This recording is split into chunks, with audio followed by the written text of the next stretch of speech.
Good morning all of you. BSc second year में inorganic chemistry की unit first चल रही थी, chemistry of 3D elements.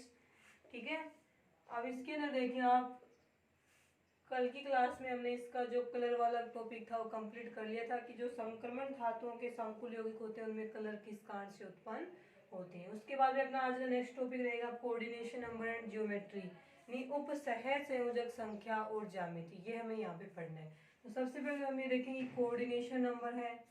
Coordination number की डेफिनेशन क्या होती है, उपसह संयोजक संख्या क्या होगी। तो इसमें क्या लिखा जाएगा, उपसह संयोजक संख्या में कि संकुल यौगिकों में यानी कॉम्प्लेक्स कंपाउंड्स के अंदर केंद्रीय धातु परमाणु से, सेंट्रल एटम से, केंद्रीय धातु परमाणु से उपसह संयोजक बंधों के द्वारा जुड़े हुए लिगेंड की संख्या ही उस केंद्रीय धातु परमाणु की उपसह संयोजक संख्या कहलाती है।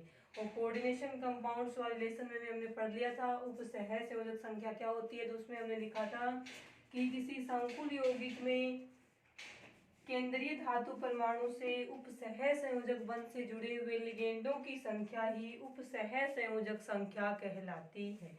ये इसमें उपसह संयोजक संख्या की परिभाषा। उसके बाद में आता है उपसह संयोजक संख्या है उससे ज्यामिति किस प्रकार निर्भर करती है उपसह संयोजक संख्या पे। तो इसमें आता है कि अपने पास जो कॉम्प्लेक्स कंपाउंड्स हैं जो कि 3D श्रेणी की धातुओं के द्वारा बनाए जाते हैं, उन कॉम्प्लेक्स कंपाउंड्स में कोऑर्डिनेशन नंबर, वैसे तो कोऑर्डिनेशन नंबर 2 से लेकर के कोऑर्डिनेशन नंबर 12 तक के संकुल यौगिक बनाए जाते हैं, लेकिन उनमें से जो सबसे अधिक स्थायी और यूजफुल कॉम्प्लेक्स कंपाउंड्स होते हैं वे रहेंगे आपके कोऑर्डिनेशन नंबर 4 और कोऑर्डिनेशन नंबर 6 वाले संकुल यौगिक।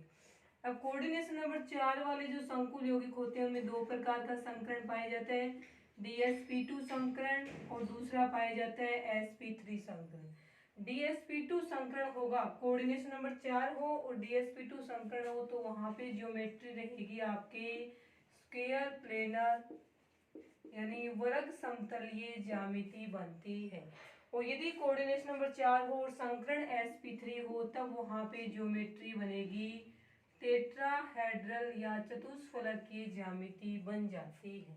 इसी प्रकार से कोऑर्डिनेशन नंबर 4 होने पर भी कोऑर्डिनेशन नंबर 6 होने पे भी केंद्रीय धातु परमाणु का संकरण दो प्रकार से होता है, sp3d2 संकरण और दूसरा रहेगा इसमें sp3d2 संकरण। एक sp3d2 और एक रहेगा d2sp3 संकरण। अब इन दोनों में से केंद्रीय धातु परमाणु का संकरण इन दोनों में से कौन सा भी हो, यहाँ पे संकुल यौगिक की जो ज्योमेट्री है वो क्या रहेगी, ऑक्टाहेड्रल या अष्टफलकीय ज्यामिति होती है। उसके बाद देखें इसके अंदर क्या आएगा, ये हो गया sp3d2 संकरणों से d2sp3 संकरण दोनों ही कंडीशन में ऑक्टाहेड्रल या अष्टफलकीय ज्यामिति है वो यहाँ पे बन जाएगी। अब इसमें अपनी फर्स्ट हेडिंग रहेगी कोऑर्डिनेशन नंबर 4 वाले संकुल यौगिक। तो फर्स्ट हेडिंग रहेगी कोऑर्डिनेशन नंबर 4 वाले संकुल यौगिक। अब इसमें आएगा कि कोऑर्डिनेशन नंबर 4 वाले जो संकुल यौगिक हैं उनके अंदर दो प्रकार का संकरण होगा।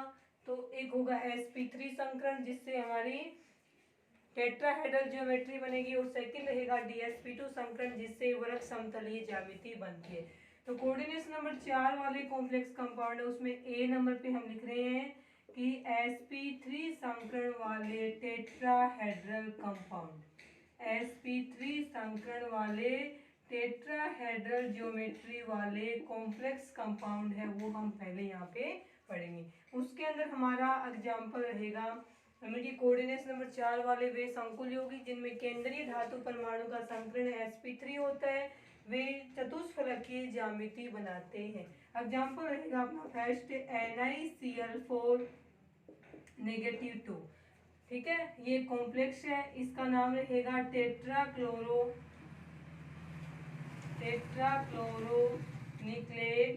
Second ion.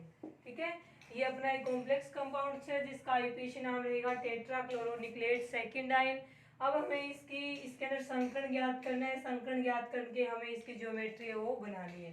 तो संकरण ज्ञात करने के लिए सबसे पहले तो ये आईयूपीएसी नाम लिखना है आपको। उसके बाद में हम इसमें लिखेंगे कि केंद्रीय धातु परमाणु निकल है, इसमें जो कि 3D श्रेणी का है और 28 नंबर पे आता है। तो सबसे पहले हम इसका इलेक्ट्रॉनिक विन्यास लिखेंगे, उसमें आएगा आर्गन 3D8 4s2। उसके बाद हम ये देखेंगे कि इस संकुल NiCl4 -2 में निकल है वो कौन सी ऑक्सीडेशन स्टेट में। तो इसमें देखें आप, इस कॉम्प्लेक्स में निकल है वो सेकंड ऑक्सीडेशन स्टेट में। ऑक्सीडेशन स्टेट आप याद कर ही लोगे, इसकी अक्ष -4 इज इक्वल टू -2, -4 इससे हट जाएगा, प्लस का 4 बनाएगा, तो प्लस का 4 -2 कैंसिल हो गया, बनेगा प्लस का 2। अब निकल है वो +2 में कब आएगा, जब ये अपने बाह्यतम कोष के 2 इलेक्ट्रॉनों को त्यागेगा। तो इलेक्ट्रॉन कौन से वाले त्यागे जाएंगे, 4s कक्षक वाले। तो 4s क्या हो जाएगा, 0 हो जाएगा। तो यहाँ बनेगा आर्गन 3D8 4s 0। आगे 4p भी क्या है, इसके अंदर 0 है। अब हम यहाँ पे 3D8 बना लेंगे, ये 4s का 0 है और ये आ जाएगा इसमें 4p का। 8 इलेक्ट्रॉन्स हैं, इनको फिल करेंगे, हो गया इस प्रकार से। उसके बाद हम क्या बोलेंगे इसमें कि यहाँ पे जो लिगेंड प्रेजेंट है Cl, वो क्या होगा, यहाँ पे लिखेंगे चूंकि Cl लिगेंड NiCl4 -2 कॉम्प्लेक्स में प्रेजेंट Cl नेगेटिव लिगेंड है, वो वीक लिगेंड होने के कारण यह केंद्रीय धातु परमाणु के इलेक्ट्रॉनों का युग्मन नहीं कर पाता है। तो लाइन क्या लिखी जाएगी इसमें, क्योंकि NiCl4 -2 कॉम्प्लेक्स में Cl negative ligand weak ligand होने के कारण यह केंद्रीय धातु आयन के डी कक्षक के इलेक्ट्रॉनों का युग्मन नहीं कर पाता। जब युग्मन नहीं कर पाएगा तो इलेक्ट्रॉन जैसे यहाँ पे हैं वैसे ही लिगेंड से जुड़ने के बाद में रहेंगे। अब यही कंडीशन बनाते हैं हम, यहाँ पे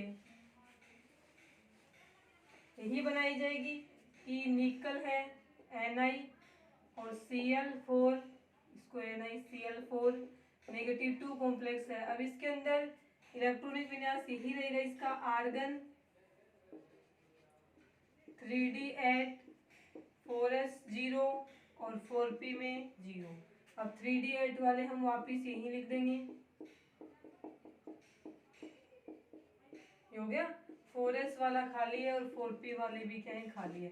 अब NiCl4 में जो 4 Cl नेगेटिव लिगेंड आएंगे जुड़ने के लिए, जिसके कारण हम ये बोल रहे हैं कि इसका कोऑर्डिनेशन नंबर 4 है, तो चारों लिगेंड जुड़ने के लिए आएंगे वो यहाँ से जुड़ना स्टार्ट होंगे, Cl नेगेटिव, उसके बाद में second Cl negative, third Cl negative और फोर्थ वाला Cl नेगेटिव है। ये चारों Cl नेगेटिव यहाँ लिखे जाएंगे, ठीक है। उसके बाद देखें इसमें, अब ये लिगेंड जहाँ पे जुड़े हैं उसी हिसाब से इसका संकरण लिखेंगे। एक S कक्षक से जुड़े हैं, 3 P से जुड़े हैं, तो इसमें संकरण रहेगा sp3 संकरण। और जिन संकुल यौगिकों में केंद्रीय धातु परमाणु या आयन का संकरण sp3 होता है, उनकी ज्योमेट्री रहेगी टेट्राहेड्रल ज्योमेट्री या चतुष्फलकीय ज्यामिति है वो उसकी रहेगी। उसके बाद देखें इसके अंदर लिख लिया sp3 संकरण हो गया। अब हम इसकी ज्योमेट्री बनाते हैं, टेट्राहेड्रल ज्योमेट्री। तो देखें, एक Cl, second Cl, third Cl और फोर्थ Cl, चारों कोऑर्डिनेशन बॉन्ड से जुड़ गए। अब 1 2 3 4 चार कोऑर्डिनेशन बॉन्ड है इसके अंदर, इस कारण से हम बोलेंगे कि इसका कोऑर्डिनेशन नंबर क्या रहेगा, 4 रहेगा। और इसकी ज्योमेट्री है वो इस प्रकार से टेट्राहेड्रल ज्योमेट्री है वो हमें प्राप्त हो जाती है, -2, ठीक है। ये था इसमें कोऑर्डिनेशन नंबर 4 वाला NiCl4 -2 की स्ट्रक्चर। उसके बाद में देखें कि इसके अंदर अनपेड इलेक्ट्रॉन कितने हैं NiCl4 -2 में, तो ये दोनों इलेक्ट्रॉन्स इसमें किसकी तरह कार्य कर रहे हैं, अनपेड इलेक्ट्रॉन की तरह कार्य कर रहे हैं।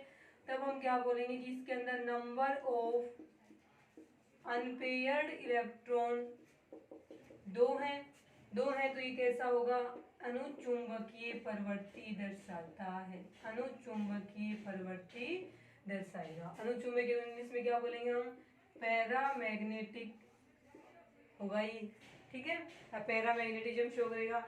उसके बाद में आएंगे इसमें डाइपोल मोमेंट कितना है, तो डाइपोल मोमेंट म्यू से निकालते हैं, √n+2 बोर मैग्नेटोन।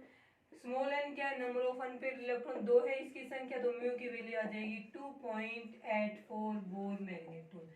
तो NiCl4 नेगेटिव 2 कॉम्प्लेक्स में 2 अनपेड इलेक्ट्रॉन होने के कारण ये है अनुचुंबकीय प्रवृत्ति होता है, अनुचुंबकीय प्रवृत्ति दर्शाता है और इसका मैग्नेटिक मोमेंट है वो 2.84 बोर मैग्नेटोन के बराबर होता है। ये रहेगा इसमें कोऑर्डिनेशन नंबर 4 वाला और sp3 संकरण वाला कंपाउंड। उसके बाद नेक्स्ट देखें हम कोऑर्डिनेशन नंबर 4 वाला देखेंगे, लेकिन उसके अंदर क्या रहेगा, कोऑर्डिनेशन नंबर 4 वाले में DsP2 संकरण वाला, तो B लगा के लिखेंगे कि कोऑर्डिनेशन नंबर 4 वाला चल रहा है, लेकिन DsP2 संकरण वाला वर्ग समतलीय संकुल यौगिक, वर्ग समतलीय यानी स्क्वायर प्लेनर कंपाउंड्स है वो हम पढ़ेंगे। तो एक एग्जांपल तो हमने sp3 संकरण वाले का पढ़ लिया जिसकी चतुष्फलकीय ज्यामिति थी, और सेकंड एग्जांपल है वो इसमें हो जाएगा DsP2 संकरण वाला वर्ग समतलीय संकुल यौगिक। इसमें हम एग्जांपल ले रहे हैं यहाँ पे NiCN4 नेगेटिव 2, ये एग्जांपल लेंगे NiCN4 नेगेटिव 2। सबसे पहले तो हम इसका आईयूपीएसी नाम लिखेंगे, तो 4 लिगेंड है एक जैसे हैं, साइनाइड लिगेंड है तो इसका नाम रहेगा टेट्रासाइनो, ठीक है, टेट्रासाइनो। और निकल धातु है कॉम्प्लेक्स नेगेटिव चार्ज वाला, धातु के नाम के लास्ट में क्या लग जाएगा, 8 लग जाएगा, तो ये बनेगा निकलेट सेकेंड आयन। अब इसकी ऑक्सीडेशन स्टेट कैसे ज्ञात की है, निकल के अक्ष मान लेंगे, प्लस में 4 साइनाइड लिगेंड है, प्रत्येक की -1 है, पूरे पे क्या है -2 है, अक्ष -4 इज इक्वल टू -2, अक्ष इज इक्वल टू -2 प्लस 4, -4 इस साइड गया तो अक्ष इज इक्वल टू क्या आ जाएगा इसमें +2।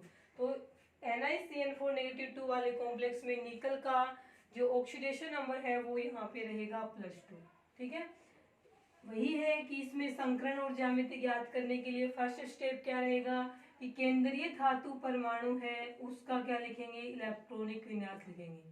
पहले नॉर्मल स्टेट में लिखते हैं, ऑक्सीडेशन स्टेट में नहीं लिखते, सिर्फ ग्राउंड स्टेट में। तो इसका इलेक्ट्रॉनिक विन्यास रहेगा आर्गन 3d8 4s2, जैसा पीछे वाले में लिखा था सेम वैसा ही इलेक्ट्रॉनिक विन्यास है वो इसका यहाँ पे रहेगा। उसके बाद देखें इसमें, अब इस कॉम्प्लेक्स के अंदर निकल क्या है +2 ऑक्सीडेशन स्टेट में है, तो अब निकल का +2 ऑक्सीडेशन स्टेट में इलेक्ट्रॉनिक विन्यास लिखना है। +2 का मतलब है कि 4s कक्षक के 2 इलेक्ट्रॉन त्याग दिए निकल ने, 2 इलेक्ट्रॉनों को त्यागते ही ये +2 ऑक्सीडेशन स्टेट में आ गया, तो यहाँ पे 0 हो गया। तो +2 ऑक्सीडेशन स्टेट में इसका इलेक्ट्रॉनिक विन्यास रहेगा 3d8 4s0, और 4p वाला भी क्या है 0 है, 4s है तो 4p भी प्रेजेंट है इसके अंदर। तो यहाँ पे हम 3d8 वाला बनाते हैं, ये रहेगा आपके 3d8 वाला, ठीक है, ये 4s0 और ये 4p0। अब इसमें आता है यहाँ पे लिखा जाएगा कि NiCN4 नेगेटिव 2 कॉम्प्लेक्स में present ligand cyanide Cn negative, NiCN4 negative 2 संकुल में उपस्थित लिगेंड Cn नेगेटिव एक स्ट्रॉन्ग लिगेंड होने के कारण, ये क्या है यहाँ पे स्ट्रॉन्ग लिगेंड है, प्रबल लिगेंड है, स्ट्रॉन्ग लिगेंड होने के कारण यह केंद्रीय धातु आयन Ni+2 के इलेक्ट्रॉनों का युग्मन कर देता है। तो यहाँ पे लाइन लिखी जाएगी, चूंकि Cn नेगेटिव एक स्ट्रॉन्ग लिगेंड होने के कारण यह केंद्रीय धातु आयन Ni+2 के D कक्षक में उपस्थित अयुग्मित इलेक्ट्रॉनों का युग्मन कर देगा। युग्मन कर देगा तो ये वाला इलेक्ट्रॉन इसके साथ आके क्या हो जाएगा, युग्मित हो जाएगा। तो Cn नेगेटिव लिगेंड जब इसमें केंद्रीय धातु आयन निकल से जुड़ने के लिए आएंगे तो ये क्या करेंगे, आते ही इन इलेक्ट्रॉनों का युग्मन करेंगे।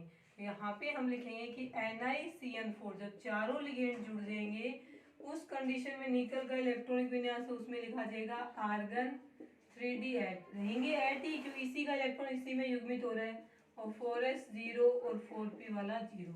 अब युग्मित होने के बाद जो कंडीशन बनेगी उसको इस प्रकार से लिखेंगे, 8 इलेक्ट्रॉन हो गए कंप्लीट, ये खाली हो गया 4s वाला और ये 4p वाला। इतना करने के बाद में हम NiCN4 नेगेटिव 2 के अंदर जो 4 साइनाइड लिगेंड है वो यहाँ पे हम इसके साथ जोड़ेंगे। तो जहाँ पे ऑर्बिटल खाली होता है उसी ऑर्बिटल से जोड़ना स्टार्ट करेंगे लिगेंड को। तो यहाँ एक D वाला खाली हो गया, तो फर्स्ट जो साइनाइड लिगेंड है वो यहाँ से जुड़ना स्टार्ट होगा, उसके बाद में सेकंड, उसके बाद में थर्ड, और उसके बाद में ये फोर्थ साइनाइड लिगेंड यहाँ पे जुड़ जाएगा। तो इसका संकरण रहेगा यहाँ पे डी में जुड़ा है, एक डी का, उसके बाद में एस का, उसके बाद में 2 किसके पी के। तो ये संकरण रहेगा यहाँ पे DsP2 संकरण। DsP2 संकरण वाला है तो इसकी ज्योमेट्री रहेगी यहाँ पे स्क्वेयर प्लेनर यानी वर्ग समतलीय ज्यामिति बनाता है। अब इसकी वर्ग समतलीय ज्यामिति किस प्रकार से बनेगी वो देखो। वर्ग समतलीय ज्यामिति में चारों साइनाइड लिगेंड हैं वो कोऑर्डिनेशन बॉन्ड बनाकर केंद्रीय धातु आयन से जुड़ जाते हैं। तो ये रहेगी इसकी स्क्वायर प्लेनर ज्योमेट्री, किसकी NiCN4 की स्क्वायर प्लेनर ज्योमेट्री। तो इस प्रकार से हम कोऑर्डिनेशन नंबर से संकरण निकाल के इसकी ज्योमेट्री का डिटर्मिनेशन कर सकते हैं।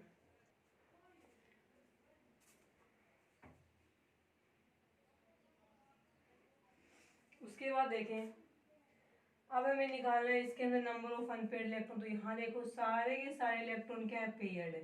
तो यहाँ पे हम लिखेंगे नंबर ऑफ अनपेयर्ड इलेक्ट्रॉन, कितने आ गए 0। नंबर ऑफ अनपेयर्ड इलेक्ट्रॉन 0 यानी सारे इलेक्ट्रॉन क्या है, paired. All electron are paired, सारे के सारे इलेक्ट्रॉन युग्मित अवस्था में है। तब हम क्या लिखेंगे, ये कैसा है, प्रतिचुंबकीय। तो ये जो कॉम्प्लेक्स है उसकी चुंबकीय प्रवृत्ति लिखी जाएगी प्रतिचुंबकीय। ये इंग्लिश में हम इसको बोलेंगे डायामैग्नेटिक, इंग्लिश में बोला जाएगा इसे डायामैग्नेटिक। उसके बाद में इसका चुंबकीय आघूर्ण म्यू की वैल्यू कितनी है, तो इसका फॉर्मूला रहेगा √n+2 बोर मैग्नेटोन। अब हमें पता है इसमें स्मॉल n की वैल्यू क्या है, 0, क्योंकि स्मॉल n क्या है, इसमें नंबर ऑफ अनपेयर्ड इलेक्ट्रॉन, ये 0 आएगा तो पूरे म्यू की वैल्यू ही क्या आ जाएगी, 0। तो NiCN4 कॉम्प्लेक्स का चुंबकीय आघूर्ण है वो हमें शून्य प्राप्त होता है, क्योंकि इसके अंदर सभी इलेक्ट्रॉन्स हैं वो युग्मित अवस्था में होते हैं। ये तो आपके कोऑर्डिनेशन नंबर 4 वाले दोनों की sp, कोऑर्डिनेशन नंबर 4 में sp3 संकरण हो तो बनेगी चतुष्फलक की ज्यामिति, और कोऑर्डिनेशन नंबर 4 में यदि DsP2 संकरण हो तो क्या बनेगा, अपना वर्ग समतलीय ज्यामिति या स्क्वायर प्लेनर ज्योमेट्री है वो बन जाएगी। उसके बाद में इसमें सेकंड लिखेंगे आपकी कोऑर्डिनेशन नंबर 6 वाले संकुल यौगिक, कोऑर्डिनेशन नंबर 6 वाले संकुल यौगिक पढ़ने हैं। कोऑर्डिनेशन नंबर 6 वाले हैं वो भी 2 प्रकार का संकरण बनाएंगे, तो 2 भागों में पढ़ना है। तो फर्स्ट तो पढ़ेंगे हम इसमें sp3d2 संकरण वाले संकुल यौगिक, वो बी में हम पढ़ेंगे इसके अंदर d2sp3 संकरण वाले। कोऑर्डिनेशन नंबर 6 वाले sp3d2 वाले, सेकंड में पढ़ेंगे d2sp3 वाले। लेकिन इन दोनों के अंदर ही कोऑर्डिनेशन नंबर 4 वाले की तरह ज्योमेट्री अलग अलग नहीं होती, ज्योमेट्री सेम रहेगी, और ज्योमेट्री रहेगी दोनों की ही ऑक्टाहेड्रल ज्योमेट्री यानी अष्टफलकीय ज्यामिति है वो बनेगी इसके अंदर, ठीक है।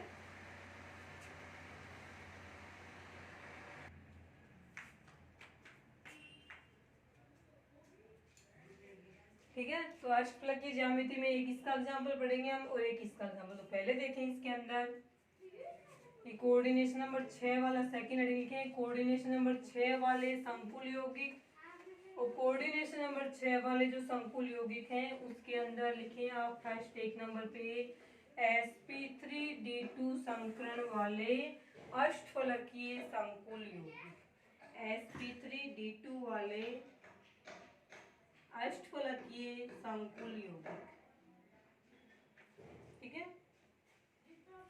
इसके अंदर देखो आप एग्जांपल कौन सा पढ़ा जाएगा,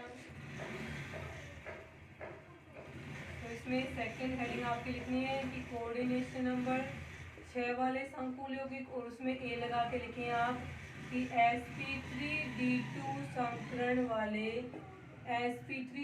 संकरण वाले ऑक्टाहेड्रल कॉम्प्लेक्स कंपाउंड, यानी जिनका कोऑर्डिनेशन नंबर जिनका 6 होगा और उनकी संकरण जिनमें sp3d2 और अष्टफलकीय ज्यामिति रहेगी। तो इसका एग्जांपल आप पढ़ेंगे, सबसे पहले एग्जांपल रहेगा FeH2O6+3। ये कॉम्प्लेक्स पढ़ेंगे हम इसके एग्जाम्पल में। तो इसमें किस प्रकार से sp3d2 संकरण बनेगा और इसकी ज्योमेट्री ऑक्टाहेड्रल किस प्रकार से आएगी वो हम पढ़ेंगे। तो इसके अंदर देखें आप, सबसे पहले हम इसका नाम लिखेंगे। तो एक्वा लिगेंड है तो इसका नाम रहेगा hexa aqua iron. Third coordination number इसका थर्ड आयन, ये बनेगा इसका आईयूपीएसी नाम। ठीक है, hexa aqua iron third ion. अब इसमें H2O एक्वा न्यूट्रल लिगेंड है तो इस पूरे कॉम्प्लेक्स के ऊपर जो चार्ज है वही चार्ज है वो केंद्रीय धातु परमाणु की ऑक्सीडेशन नंबर है वो होगी। देखें इसके अंदर इस एग्जांपल में सेम वही करना है कि सबसे पहले केंद्रीय धातु आयन का इलेक्ट्रॉनिक विन्यास लिखना है। आयरन 3D श्रेणी में 26 नंबर पे आएगा तो इसका इलेक्ट्रॉनिक विन्यास लिखा जाएगा आर्गन 3D6 4s2 4p0। ठीक है, उसके बाद में इस कॉम्प्लेक्स में केंद्रीय धातु आयरन है +3 ऑक्सीडेशन स्टेट में है तो अब हम +3 ऑक्सीडेशन स्टेट में इलेक्ट्रॉनिक विन्यास लिखेंगे। +3 का मतलब है कि जब आयरन अपने कोष में से बाह्यतम कोष में से 3 इलेक्ट्रॉन त्याग देगा तो ये +3 में आएगा। तो 3 त्यागेगा तो 2 तो यहाँ से जाएंगे और 1 यहाँ से जाएगा तो ये तो 0 हो जाएगा और ये कितने बचेंगे 5 बचेंगे। तो +3 ऑक्सीडेशन स्टेट में इसका इलेक्ट्रॉनिक विन्यास रहेगा 3d5 4s0 और 4p0। अब हम ये ऑर्बिटल्स बनाते हैं यहाँ पे। तो 3d5 है वो इस प्रकार से बन जाएगा 4s0 और 4p में क्या रहेगा 0। उसके बाद में नेक्स्ट इसमें क्या आएगा, उसके बाद नेक्स्ट में रहेगा इसके अंदर नीचे लिखा जाएगा कि FeH2O6+3 कॉम्प्लेक्स में चूंकि H2O लिगेंड वीक लिगेंड होने के कारण ये केंद्रीय धातु आयन Fe+3 के इलेक्ट्रॉनों का युग्मन नहीं करते हैं। FeH2O6+3 कॉम्प्लेक्स में प्रेजेंट H2O लिगेंड है वो वीक लिगेंड होने के कारण ये केंद्रीय धातु आयन के इलेक्ट्रॉनों का युग्मन नहीं करेंगे। युग्मन नहीं करेंगे तो सेम 500 इलेक्ट्रॉन अनपेयर्ड स्टेट में रहेंगे। तो देखो यहाँ पे अनपेयर्ड स्टेट में कैसे बनेगा ये, तो अनपेयर्ड स्टेट में सेम यही कंडीशन बनेगी, यानी 6 के 6 लिगेंड जुड़ने के लिए आगे, लेकिन फिर भी ये वीक लिगेंड थे तो इन्होंने केंद्रीय धातु आयन के इलेक्ट्रॉनिक विन्यास में कोई चेंज नहीं किया। तो इलेक्ट्रॉनिक विन्यास सेम वही रहेगा, आर्गन 3d5 4s0 और 4p0। अब 3d5 में पांचों लिगेंड अनपेयर्ड स्टेट में, 4s0 है और 4p वाले भी क्या है 0 है। अब ये जो 6 के 6 H2 लिगेंड जुड़ना स्टार्ट होंगे वो यहाँ से जुड़ना स्टार्ट होंगे। अब देखो इसके अंदर 6 लिगेंड है और अपने पास ऑर्बिटल क्या है कम है तो अब यहाँ पे हम 4p के साथ में क्या बना लेंगे 4d के भी 5 ऑर्बिटल है वो बना लेंगे। तो ये रहेगा 4s0 4p0 और 4d में क्या है 0। तो ये इस प्रकार से बन जाएगा। तो इसमें क्या बनेगा देखें आप, यहाँ से जुड़ना शुरू हो गया H2 ligands, first H2 second third fourth fifth और सिक्स्थ, यहाँ तक जुड़ गए H2 H2 H2 सभी जगह H2 जुड़े हुए। अब देखो अभी इसके अंदर संकरण कौन सा बन रहा है, तो संकरण में आएगा आपके यहाँ से स्टार्ट हो रहा है संकरण यहाँ तक चलेगा तो ये रहेगा sp3d2 संकरण, sp3d2 संकरण। और sp3d2 संकरण वाले की ज्योमेट्री रहेगी ऑक्टाहेड्रल या अष्टफलकीय ज्यामिति यहाँ पे बनेगी। अब इसकी अष्टफलकीय ज्यामिति किस प्रकार से बनती है देखें, ये रहेगी आपके 6 लिगेंड है तो 6 कोऑर्डिनेशन बॉन्ड से जुड़ेंगे इसके साथ में H2O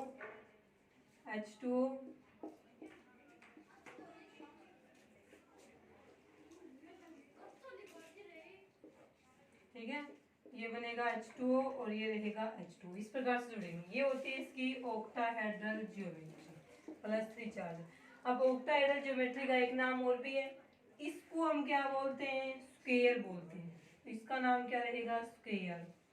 स्क्वायर तो बना ही बना है, साथ में ये 2 बॉन्ड और बन गए एक्स्ट्रा तो इनको बोलेंगे हम पिरामिड। पिरामिड कितने हैं 2 है, तो ये नीचे वाला एक ऊपर वाला 2 पिरामिड है तब इसका नाम रहेगा बाई स्क्वायर बाई पिरामिड, यानी कि वर्ग वर्गीय या वर्गाकार द्विपिरामिडी इसका नाम है हो जाएगा। उसके बाद एक लास्ट एग्जांपल है वो देखें इसका।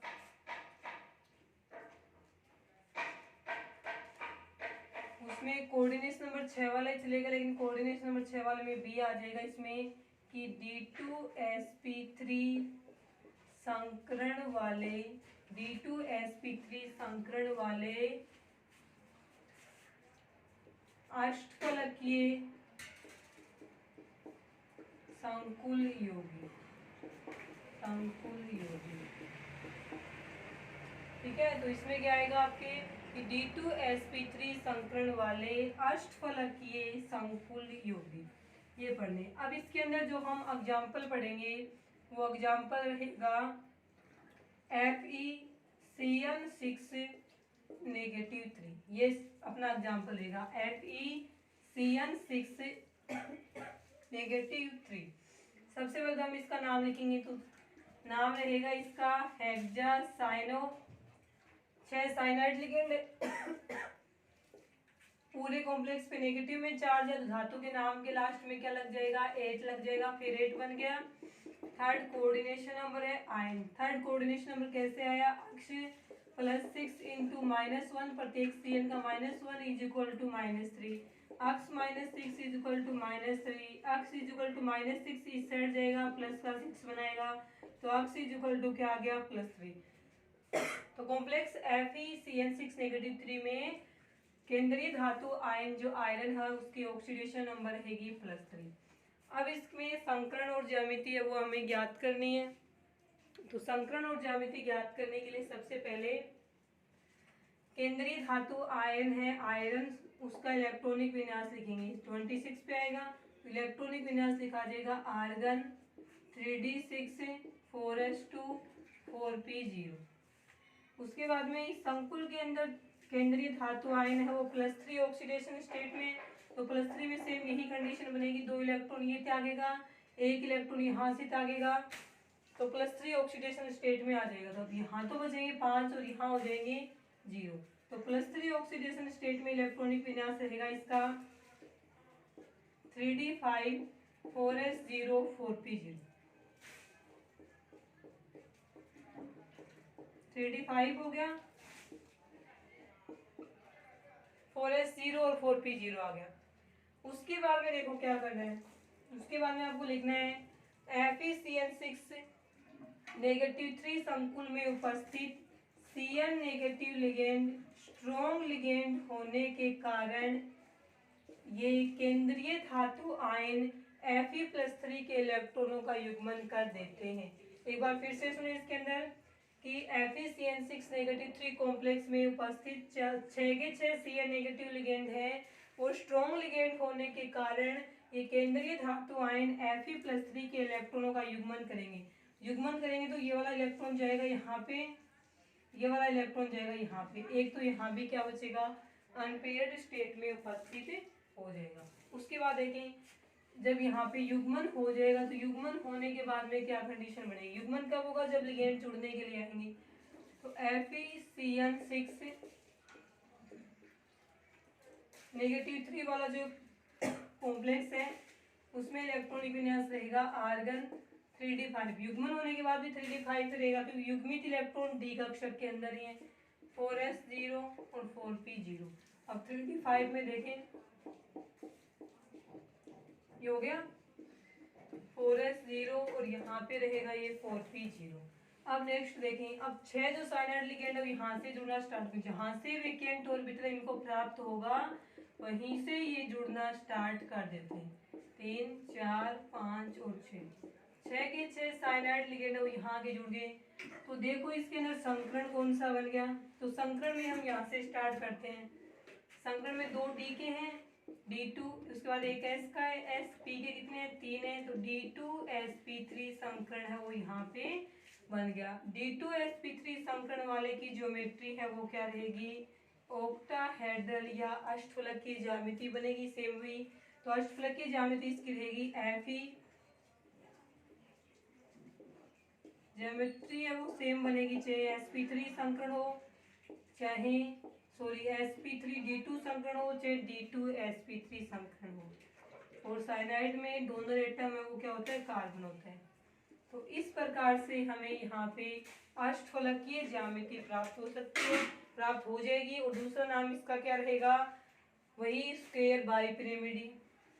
अब इसके अंदर आता है कि नंबर ऑफ अनपेयर्ड इलेक्ट्रॉन, पीछे वाले में चेक नहीं किए, पीछे वाला जो था ना FeH2O6+3 वाला, उसमें नंबर ऑफ अनपेयर्ड इलेक्ट्रॉन 5 बचे थे, 5 बचे थे ना, तो उसका मैग्नेटिक मोमेंट 5.92 बोर मैग्नेट्रॉन प्राप्त होगा। पीछे वाले में ऐड कर लेना, 5 अनपेयर्ड इलेक्ट्रॉन थे ना, इसके अंदर अनपेयर्ड इलेक्ट्रॉन थे, इस कारण से इसको क्या बोलेंगे कि इसकी चुंबकीय प्रवृत्ति कैसी है, अनुचुंबकीय या पैरामैग्नेटिक है। अब इस वाले कॉम्प्लेक्स में भी क्या है, एक नंबर ऑफ अनपेयर्ड इलेक्ट्रॉन है, तो इसके नीचे लिखेंगे कि इसके अंदर नंबर ऑफ अनपेयर्ड इलेक्ट्रॉन कितने हैं, एक है, एक है। अब कितने हो चाहिए अनपेयर्ड इलेक्ट्रॉन, उसकी प्रकृति क्या हो जाएगी, अनुचुंबकीय या पैरामैग्नेटिक प्रकृति है वो उसकी बन जाएगी।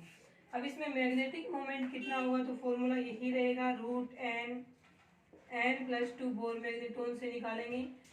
n की जगह 1 रखेंगे क्योंकि नंबर ऑफ अनपेयर्ड इलेक्ट्रॉन एक है, तो इसका जो रिजल्ट है वो हमें प्राप्त होगा 1.73 बोर मैग्नेट्यूड।